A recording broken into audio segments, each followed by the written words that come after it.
ఇచ్చాడు పరశురాముడిచ్చిన అస్త్రం. ఆ అస్త్రాన్ని ప్రయోగించడం వల్ల పాండవ సైన్యం అంతా కాకావికలైపోయింది. అయిపోయి అసలు యుద్ధభూమిలో నిలబడిన వారు లేరు, అందరూ విన్నిచ్చి పారిపోతున్నారు. ఆ పారిపోతున్న సమయంలో ఈ గొప్ప ఘోషనంతటినీ కూడా కృష్ణార్జునులు గమనించారు. గమనించి ఈ సమయంలో మనం కూడా కర్ణుడి ముందుకు వెళ్ళడం మంచిది కాదు అర్జున, ఎందుచేత అంటే ఆయన దుర్నిరీక్షుడై ఉన్నాడు, చాలా ఉత్సాహంతో ఉన్నాడు.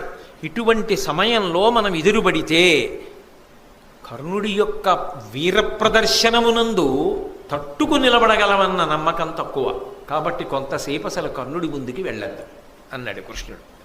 వెంటనే అర్జునుడు అన్నాడు, పట్టపగిలింటి సూర్యుని పగిది కర్ణుడు ఉగ్రమూర్తి అయి వెలుగుచునున్నవాడు, మన రథం విప్పుడు మాధవ మరలనిమ్ము బ్రతికియుండిన శుభములు పడయవు.